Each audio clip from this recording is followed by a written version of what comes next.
Na entrevista do dia com Maria Lídia Flandoli, a análise do cenário eleitoral faltando 5 semanas para as eleições. E eu entrevisto o cientista político Pedro Fassoni, professor de Política Brasileira Contemporânea do Departamento de Política da PUC de São Paulo e coordenador dos cursos de Ciências Sociais da PUC de São Paulo. Obrigada, professor, por estar conosco.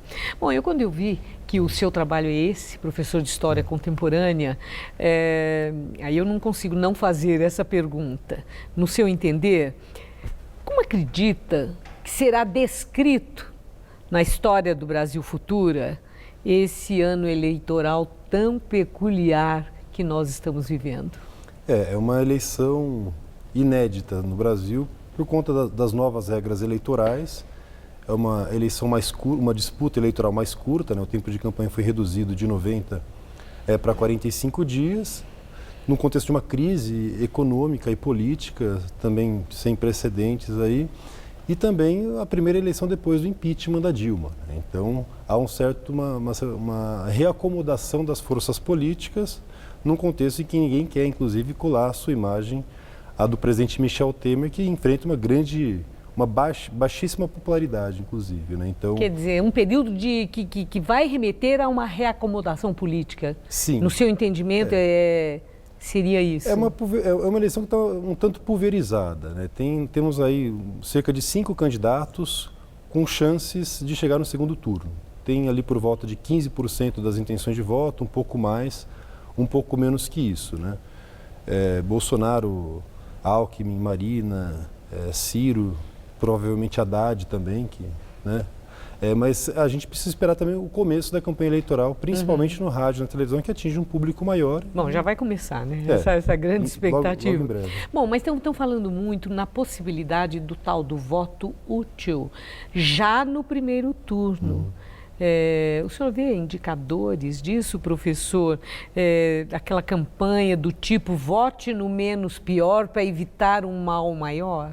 Essa campanha tem em praticamente todos os anos. Mas no primeiro turno? No primeiro turno, sim, mas isso também depende do desempenho dos candidatos nas pesquisas eleitorais. Então, ainda é muito cedo para cravar um resultado no segundo turno. Como eu falei há pouco, são 5 candidatos com chances efetivas de chegar ali no segundo turno, então ninguém também, nesse momento, pensaria em abandonar um desses candidatos para transferir o seu voto para outro com mais chances, né? Sendo que o seu próprio também tem. E a força política de Lula, né? Lula nessa condição, julgado, preso, e havia aí uma expectativa que com o passar do tempo ele pudesse perder força política e não é o que as pesquisas estão mostrando. Sim. Ele está perto dos 40%. Exato. No seu entender, isso mostra que Lula continua imbatível na transferência de voto, que ele poderá colocar no segundo turno aquele que ele apoiar? Com bastante probabilidade. Ele já conseguiu isso em outras ocasiões, elegeu uma presidenta da República e governadores. Sim, mas estado, outros prefeitos. tempos, né? São outros tempos, mas isso também tem a ver com o próprio governo que substituiu a Dilma, né? Que enfrenta uma grande impopularidade. Para se ter uma ideia do prestígio do ex-presidente Lula, no primeiro debate entre os candidatos à presidência, praticamente todos se vangloriaram de ter participado do seu governo como ministro, seja Ciro, Marina e até mesmo Henrique Meirelles, né? Quer dizer, querendo tirar voto dele, né? O Bolsonaro, inclusive, disse que fazia parte, era integrante de um partido que fazia parte da base de sustentação parlamentar do governo Lula, inclusive, né? Então, sempre tentam colar a sua imagem a do ex-presidente. O Lula deixou. E com segundas intenções, né? Colocar a imagem nele para puxar votos de Lula para eles, né? Sim. Interessante, né? Essa admiração. Sim, interessante. Agora, falou em Bolsonaro, o fenômeno Bolsonaro, né? Um deputado de expressão menor que sai candidato e já de largada consegue essa conquista de votos e num segundo lugar. E quando Lula não está em primeiro lugar, como a gente vê, Bolsonaro surfa na onda conservadora de abrangência mundial ou ele é um fenômeno político local, brasileiro? Não, é uma tendência mundial. A gente vê, por exemplo, a própria eleição do Trump nos Estados Unidos, E também o fato de que, por exemplo, na Alemanha, pela primeira vez desde a Segunda Guerra Mundial, um partido de extrema-direita consegue superar a cláusula de barreira e eleger uma bancada no parlamento, a Frente Nacional Francesa, a Liga Norte Italiana, né? Quer dizer, esses movimentos ultranacionalistas, xenófobos, muitas vezes racistas, que têm um discurso de ódio contra as minorias, inclusive, crescem uma onda internacional. no contexto desse de crise estrutural do capitalismo, inclusive, né? Porque é um problema onde o desemprego, o desmantelamento daquela rede de proteção dos trabalhadores, do chamado estado de bem-estar social, vem também causando essa grande insatisfação. Então, muitas vezes, como já aconteceu em outros períodos da história, inclusive, como no período entre guerras, por exemplo, há uma tendência de crescimento desses grupos, né? Sim.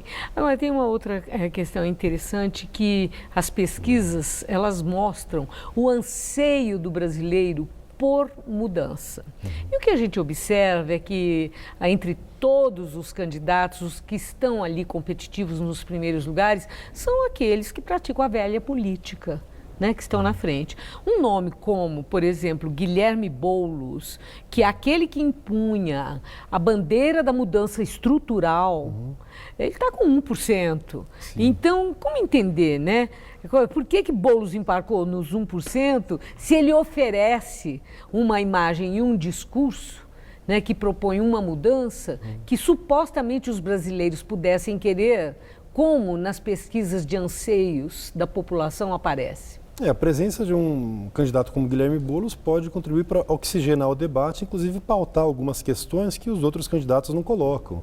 Questões importantes, como defesa dos direitos das minorias, como uma crítica mais contundente às contrarreformas adotadas pelo governo Temer, enfim, né? Mas o eleitor fica indiferente a isso? Ele entende essa conversa? O eleitor entende? Ele entende, mas tem dois grandes problemas. Em primeiro lugar, é a falta de espaço que tem para divulgar essas ideias, porque ele tem uma forte presença, por exemplo, numa classe média mais intelectualizada, entre o movimento estudantil, por exemplo, nas universidades, enfim, né? Provavelmente, com o começo da campanha eleitoral, pode divulgar um pouco mais as suas ideias. Mas, como em todos os países, né, existe uma certa assimetria entre a mobilização social e a força eleitoral dos partidos políticos, né? Então, a gente sabe muito bem que os resultados das urnas acabam muitas vezes revelando essa forte promiscuidade que existe entre o poder econômico e o poder político.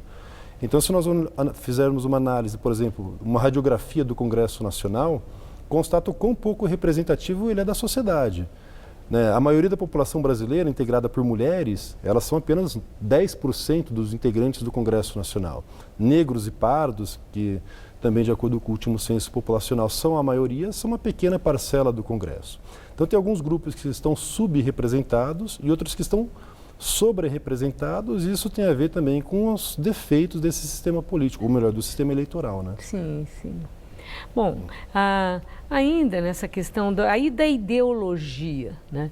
Parece que nós estamos assim num momento, quando observamos assim o que se fala sobre candidatos, aquela ideia de voto útil, o petismo e o antipetismo, a esquerda versus direita, é isso que a gente percebe. Não tem muita identificação em relação às figuras dos candidatos, né? Mas ao tipo de pensamento que eles representam naquilo que falam e como se apresentam.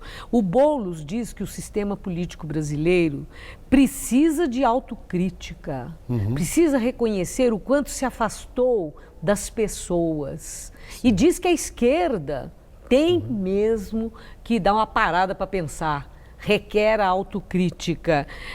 O que aconteceu com a esquerda brasileira que teve aí um momento que parecia promissor e deu uma degringolada? Historicamente, né, o que define a posição da esquerda e da direita num país com profundas desigualdades como o Brasil é o fato de que a esquerda sempre defendeu a mudança de baixo para cima, ou seja, com mobilização social, com participação popular, enquanto que a direita sempre teve um discurso que fazia um apelo à autoridade, à ordem, ou seja, que as transformações deveriam vir de cima para baixo, portanto, né? O fato não é um juízo de valor, mas uma constatação factual, é de que os grandes partidos de esquerda, entre eles o PT, abandonaram aquele trabalho de base e deixaram de trabalhar essa mobilização social para se dedicar a uma atuação exclusivamente parlamentar.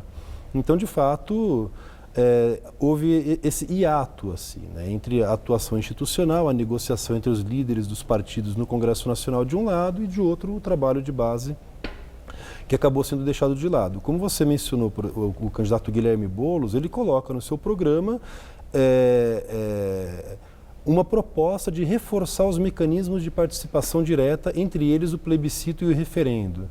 Ou seja, para que as decisões não sejam adotadas apenas pelos representantes, mas que a população também seja consultada sobre medidas importantes, como emendas à Constituição. Isso poderia ser a tal da aproximação da população. Sim, sem dúvida. E é um exercício também de pedagogia política, de educação da população em geral, né? Bom, a última questão, professor, que nós estamos vendo é um número muito elevado de votos brancos, nulos e indecisos, que se somar isso aí, chega na metade, né? 50%. Então, que recado é esse dos eleitores? É o mesmo recado que já vem das ruas desde junho de 2013, né? Então, desde daquelas grandes manifestações contra o aumento da tarifa do transporte público, a gente percebe um sentimento difuso da população em geral, ou de descontentamento, né, contra tudo que está aí, incluindo os partidos políticos tradicionais, né?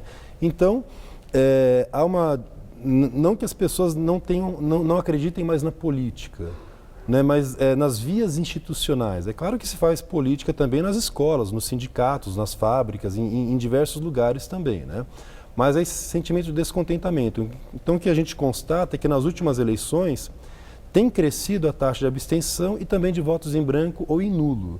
E também isso acaba favorecendo o crescimento de alguns outsiders, algumas pessoas que se colocam, embora até pertençam ao establishment, acabam se colocando contra eles, né? Então, o bom desempenho já na eleição para prefeito em 2016, dos vencedores na eleição para a Prefeitura de São Paulo, Rio de Janeiro, Belo Horizonte, revela isso. E o Bolsonaro, exatamente a mesma coisa. Ele é um político tradicional. Sim, quer dizer, que vem num crescendo, é um avanço progressivo, né? Mas ele explora habilmente esses sentimentos de uma parcela da população. Professor, agradeço muito sua entrevista. Eu que agradeço. Muito obrigada. Obrigado, Uma boa noite.